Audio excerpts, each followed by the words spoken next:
live. Topic. Shoot. TikTok suppressed disabled users' videos. Hmm. Okay. Yeah. Basically, videos made by disabled users were deliberately prevented from going viral on TikTok by the firm's moderators. Wow. The app has even acknowledged it. So, words, what do you think about that? Wow. I'm not surprised. I can tell you that.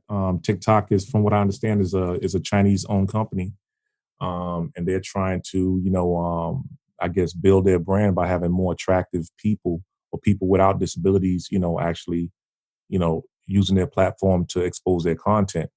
I totally disagree with that method. I think if it's a platform that's going to be used for sharing ideas, it should be something that everybody should have access to. I agree. But they also, according to BBC, so it wasn't just people with disabilities, it was people who were queer and who were fat, basically non-attractive or what they consider ugly. Yeah. It wouldn't be the first time. I mean, magazine's been doing it for years, right? Yeah. Magazine's been doing it for years. Music videos, they've been doing that for years.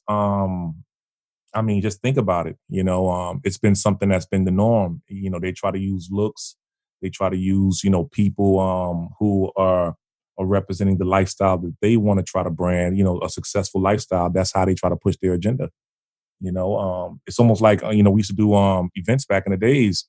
And what we used to do is you want the most fly people in the line. Right. So when cars driving by, right. Everybody wants to start or stand hanging outside. So even though the club was popping inside, all was going on inside, and people come in, we used to hold the line just a little while to let all the people with their suits on or whatever they were sporting that night to attract people who are driving by and utilize the foot traffic so that we can get more people inside the club. So basically, you do to some extent. Well, I know that what I'm saying is I know it's a tactic that people use to try to improve their numbers, but I disagree with the tactic. I see. Okay. I think if somebody with a special needs came to the club and wanted to get in, I wouldn't say, okay, you're not allowed in. I wouldn't do that. But we did try to utilize that to our advantage when we were younger. To an extent. You don't go as far as, Yeah, discrimination is discrimination, period. Right. It's not good in any sense of the word. And I'm very surprised that we're not really hearing too much of an uproar not. against TikTok is actually becoming even more popular. Yeah, of course. People. I mean, how many times have we heard that in the past? People, buy clothes from people who don't like a certain culture who's representing that brand or who's wearing that brand the most. We've seen it with certain store owners. We've seen it with clothing lines. We've seen it with liquors out there. Certain champagnes don't want a certain demographic using their brand in a video or what have you. And we've seen that across the board because they want a certain person sporting that outfit or drinking that liquor or what have you. And so, yeah. So it's all around us. Basically, we have to accept it. Yep. It's part of life. When you really think of it, that's another side to it. Whether they have a disability or not, it should be all the same for everyone. It should. Tough cookies. It should. Dust your shoulders off, move on. Or, is it just well, people with special needs, it depends on who we're talking about because some people are high functioning, some people aren't as high functioning, for lack of a better term. But basically, they have to learn how to deal with that as well. They have to learn how to deal with people who just don't understand who they are and what their challenges are, and kind of just like what you just said, brush your shoulders off. Right. I kind of agree with that. But then again, it's that other side that's like, we should go and ban, but who? They run their I guess their app.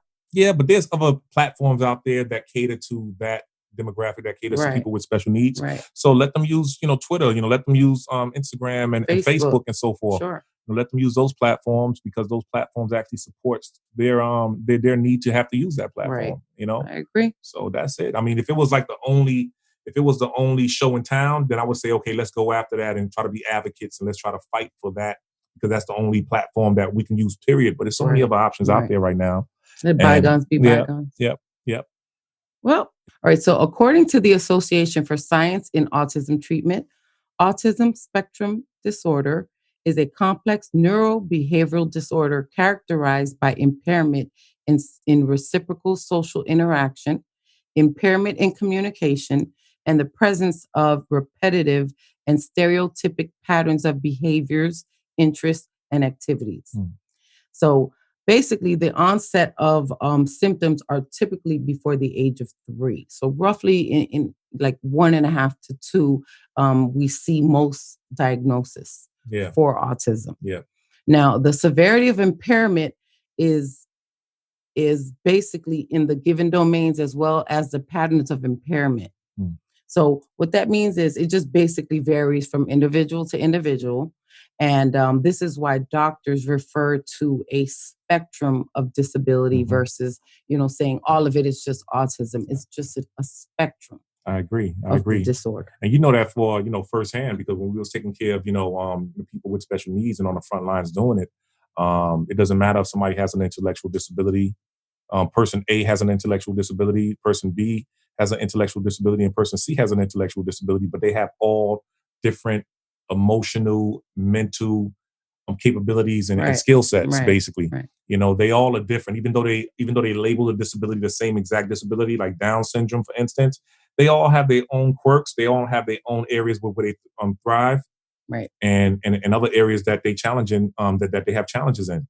And more so, are one, aspect of it, they're high functioning. Another one is very low functioning. And then there's also some that have physical impairments. So and that's a fact. So so that's, that definitely makes sense. That's why there's not really one specialist for special needs. It's so much to learn, because you're not just learning about the disability or the challenge. What you're doing is you're learning about the individual. So it's like, okay, first, these are the criteria, these are the descriptions that they give the disability, right? But then now you have to know the person. And putting out those two pieces together is how you can actually service that person a little bit more effectively and efficiently. So yeah. It's like having a what is that document that comes out every quarter? Now it left me. What, from APA? Yes, it's like the document that where it tells you anyway. So how many hours they get? Yeah, the service authorization. Service authorization. Okay. So it basically lists their level of impairment or their level of ability, and it comes along with their support plan. That's right. They have a support plan that breaks all that kind of stuff down, and and it's different case to case. Right. Person to person, man. So that's something that we had to learn. Back when we was doing that. Is that you can't treat person A the same way you treat person B. You have to speak to them differently. Each person you deal with, you have to train them differently and coach them differently.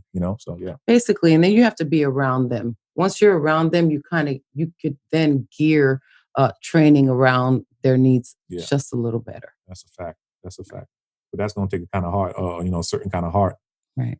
Some people ain't got the patience for it. They can't. Some people Everyone don't got the can't heart do for it. Yeah, right. Everybody can't do it. Right. Everybody can't do it because it takes a problem solver as well. Right.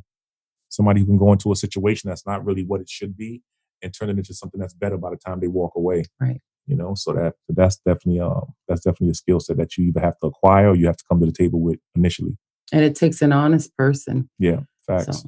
And we're seeing, like, in this field, it's easy to manipulate and take advantage of them. But basically, you have to have honest, good-hearted people in these positions. Yeah, you have to. And that's just about it. Just about it. But what you broke down is cool because you hear about autism, and then you hear about some of the quirks that come along with it, or some of the challenges that come along with it. But to hear it from how they break it down in a more scientific and a definitive way is a big plus. It gives you a more clear view of what it really is. So. All right. Well, comment down below. Let us know what you think. Join the conversation. Tell us what's on your mind.